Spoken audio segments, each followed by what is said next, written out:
Assalamualaikum warahmatullahi wabarakatuh. Selamat berjumpa kembali anak-anakku, siswa kelas 8 dimanapun kalian berada. Bagaimana kabar kalian hari ini? Saya doakan semoga kalian senantiasa dalam keadaan sehat walafiat dan tetap semangat belajar dimanapun kalian berada. Seperti biasa, sebelum kalian menyaksikan tayangan ini lebih lanjut, bagi kalian yang belum klik tombol subscribe, silahkan klik tombol subscribe. Bagi yang sudah, Bapak ucapkan terima kasih, dan jangan lupa juga untuk klik tombol like agar Bapak bisa termotivasi untuk membuat video pembelajaran yang menarik buat kalian. Pada video yang lalu kita telah mempelajari bab ketiga tentang statistika. Nah, hari ini kita akan masuk kepada bab 4, ini submateri yang pertama, yaitu cara menentukan titik sampel dan banyaknya anggota ruang sampel dari suatu kejadian. Apakah kalian sudah siap? Jangan lupa sediakan alat tulis dan buku catatan untuk mencatat hal-hal penting. Adapun tujuan pembelajaran pada pertemuan kali ini, yang pertama, siswa dapat menentukan pengertian peluang atau kemungkinan. Yang kedua, siswa dapat menentukan titik sampel dari suatu kejadian. Dan yang ketiga, siswa dapat menentukan banyaknya anggota ruang sampel dari suatu kejadian. Oke anak-anak, Bapak mulai dari sejarah dari peluang. Jadi teori peluang ini lahir kurang lebih abad ke-17, kurang lebih sekitar 321 tahun yang lalu. Ini dimotori oleh ilmuwan Pascal, Laplace, Fermat, dan Gauss. Jadi mereka mempelajari bagaimana suatu permainan, khususnya judi, jika dihitung nilai kemungkinannya untuk menang atau kalah, bukan untuk berjudi ya, melainkan untuk dikembangkan sebagai ilmu pengetahuan. Maka lahirlah suatu teori kemungkinan atau teori peluang. Kemudian cabang ilmu ini selanjutnya menjadi bagian dari matematika yang mempelajari teori-teori kemungkinan dari suatu kejadian. Nah, teori ini banyak dimanfaatkan di beberapa badan atau organisasi seperti BMKG untuk memprediksi cuaca, iklim, dan sebagainya, dan beberapa badan-badan yang lain di Indonesia.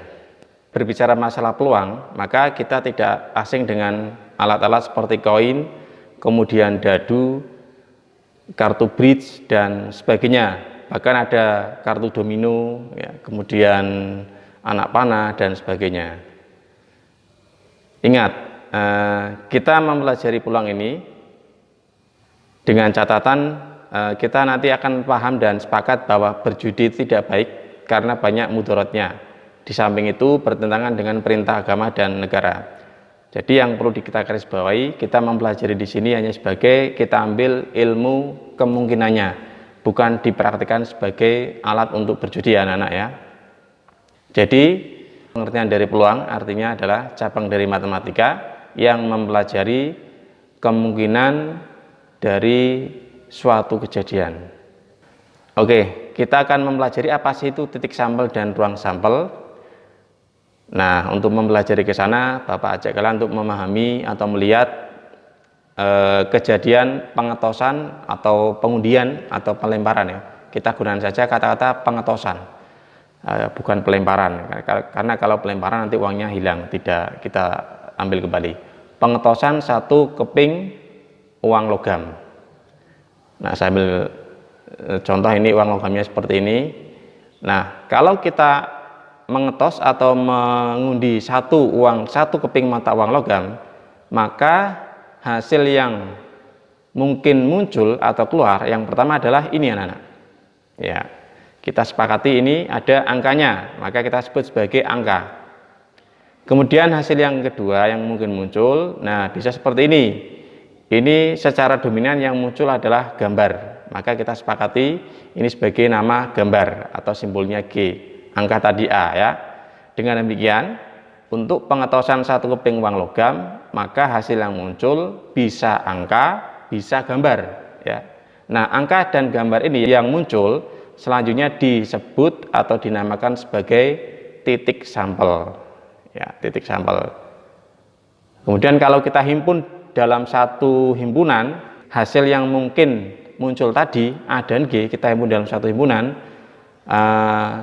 ada istilah baru namanya ruang sampel. Nah, ruang sampelnya apa? Ini dinyatakan atau dinotasikan dalam tanda kurung kurawal untuk menunjukkan bahwa dia adalah suatu himpunan.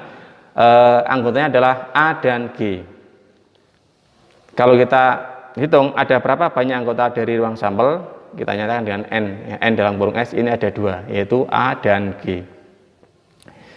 Oke, biar ada gambaran lain, Bapak ganti kejadiannya ya. Sekarang kita perhatikan pengetosan 2 keping uang logam. Nah, ini ada 2 uang logam, kita undi atau kita tos secara bersamaan sekaligus. Kira-kira hasil yang mungkin apa saja ya? Yuk kita data. Nah, ini hasil yang mungkin. Kemungkinan uang pertama yang terbuka adalah angka, kemudian uang kedua yang terbuka adalah gambar. Maka hasilnya bisa kita nyatakan sebagai A, G. A itu artinya ini hasil yang muncul dari uang pertama, G hasil yang muncul dari uang kedua. Oke, selain itu apalagi?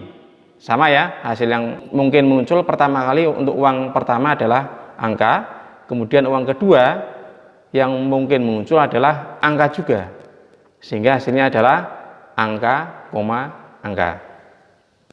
Apakah masih ada lagi anak-anak? Masih ada lagi.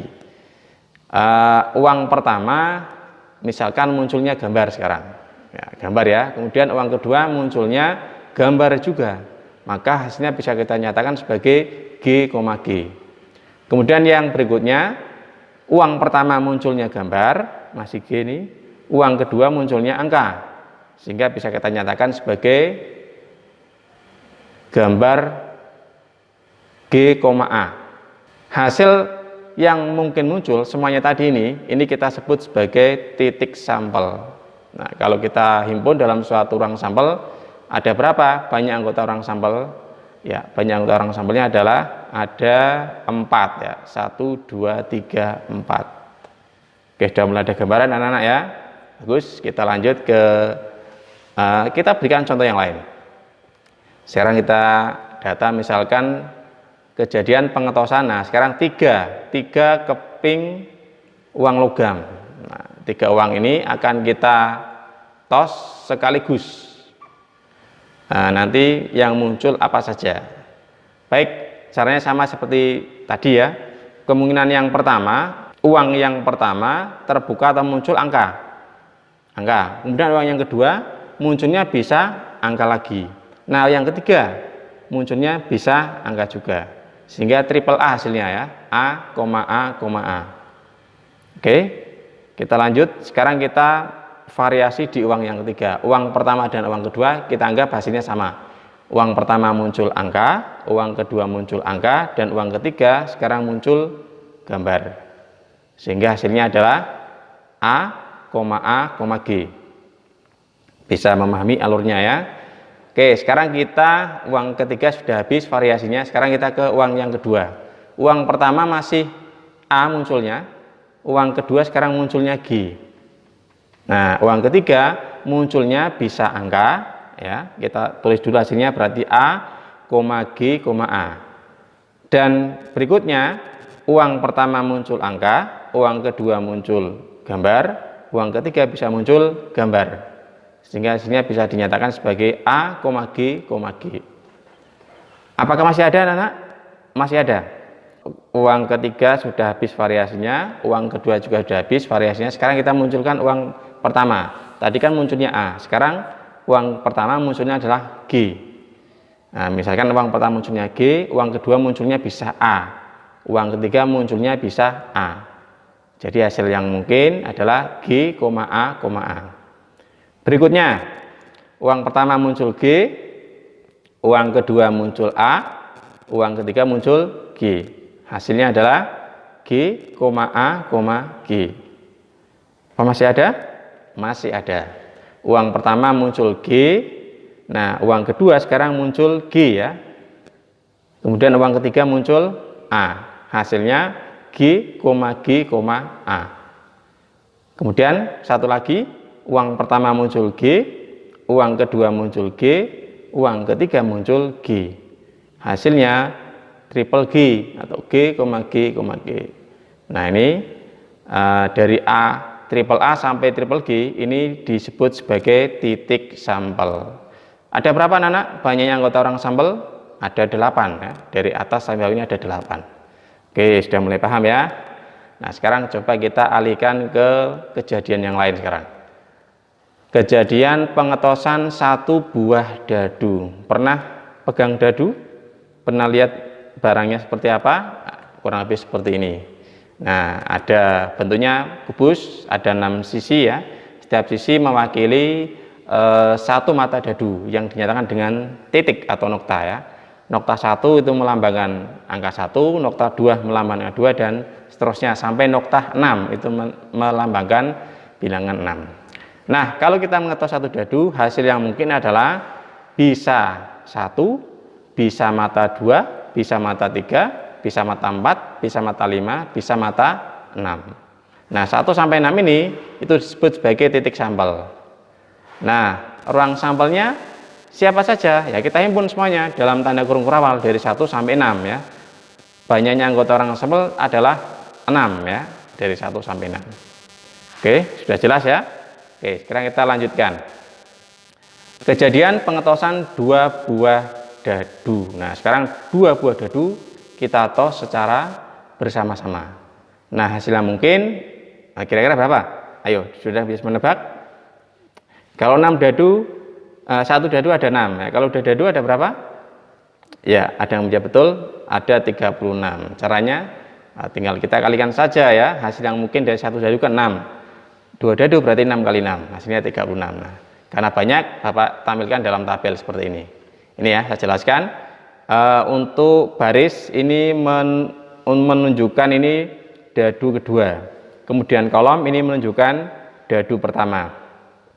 Nah, di baris kedua, kolom kedua ini 1,1 artinya apa? Ini dadu pertama muncul mata 1, dadu kedua muncul mata 1 juga. Kemudian baris kedua, kolom ke-1 ini ada 2,1 artinya apa? Dadu pertama muncul mata 2, dadu kedua muncul mata 1. Sekarang saya cak. Baris kelima, nah sini 5,4 artinya apa ini? Berarti ini baris kelima, kolom keempat ya. Nah, yang di depan ini artinya hasil dari yang muncul dari dadu pertama.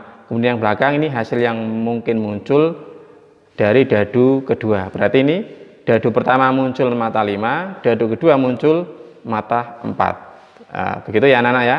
Jadi ini semua hasil yang mungkin ada 6 kali 6 ya, ada 36 dari 1,1 sampai 6,6. Sehingga kalau dinyatakan NS-nya atau banyaknya anggota orang sampel ada 36. Kalau 3 dadu ada berapa coba? Ada yang bisa menjawab 3 dadu? Iya, 216. Caranya bagaimana? 6 kali 6 kali 6 ya, atau 6 pangkat 3 karena dadunya ada 3. Nah, kalau seperti itu bisa kita simpulkan apa sih yang dimaksud dengan titik sampel itu? Ya, titik sampel artinya hasil yang mungkin muncul atau keluar pada suatu percobaan atau kejadian. Nah, percobaan tadi kita bahas dengan pengetosan 1 uang, 2 uang, 3 uang, 1 dadu, 2 dadu dan sebagainya. Ini bisa berkembang ya kejadiannya, bisa kalian nanti variasi. Alatnya tidak hanya dadu dan koin, mungkin bisa juga nanti ada kartu bridge atau kartu domino ya. Kemudian berikutnya ruang sampel. Apa sih artinya ruang sampel itu? Ruang sampel artinya himpunan, ya, berarti gabungan, himpunan dari titik sampel pada suatu percobaan atau kejadian. Nah, ruang sampel ini biasanya disimbolkan dengan huruf S besar ya. Sama seperti kalau kita bicara himpunan adalah semesta ya. Kalau di sini ruang sampel. Kemudian ada simbol N dalam kurung S besar. Ini artinya banyaknya anggota himpunan ruang sampel. Oke, sampai di sini bisa dipahami anak-anak ya. Nah, silakan nanti kalian kembangkan alat-alat permainan peluang ini, tidak hanya terbatas dari 3 benda yang Bapak berikan tadi. Untuk kartu bridge ya, selama kalian tidak menggunakannya untuk permainan judi, saya rasa tidak apa-apa, hanya untuk bermain saja ya, untuk diambil ilmu pengetahuannya saja, nggak masalah. Kartu bridge yang kita bahas di teori peluang ini itu kita anggap jumlahnya hanya 52 ya. Untuk kartu jokernya tidak kita gunakan dalam teori peluang. Jadi satu paket isinya 52. Kemudian kartu domino. Nah, kartu domino ini satu set itu isinya adalah 28. Nah, silakan nanti kalian kembang lagi di rumah dengan teman, dengan keluarga atau dengan rekan-rekan yang lain. Nah, setelah ini kalian akan Bapak ajak untuk mencoba ikut game ya. Nah, untuk latihan pertemuan ini, latihan soalnya Bapak sajikan dalam bentuk game. Sangat menarik sekali. Nanti silahkan kalian akses. Ini tidak perlu akses ke email kalian, tinggal masukkan nama, kerjakan gamenya ya. Nanti gamenya, linknya akan Bapak share di Google Classroom kita. Selamat mencoba. Kalian boleh mencoba berkali-kali sampai hasilnya maksimal ya. Dan mudah-mudahan game ini bisa menjadikan kalian ketagihan untuk berlatih matematika. Kemudian untuk materi berikutnya anak-anak, kita akan mempelajari bagaimana menentukan peluang dengan pendekatan frekuensi relatif dan pendekatan teoretik. Mudah-mudahan semakin menarik ya. Oke, itu saja pembahasan kita tentang apa sih titik sampel dan rang sampel di pertemuan kali ini. Bapak berharap mudah-mudahan kalian mampu memahaminya dengan baik dan bisa diaplikasikan dalam kehidupan sehari-hari kalian yang berkaitan dengan konsep di atas. Sampai bertemu di pertemuan berikutnya. Bapak akhiri, billahi taufiq wal hidayah. Wassalamualaikum warahmatullahi wabarakatuh.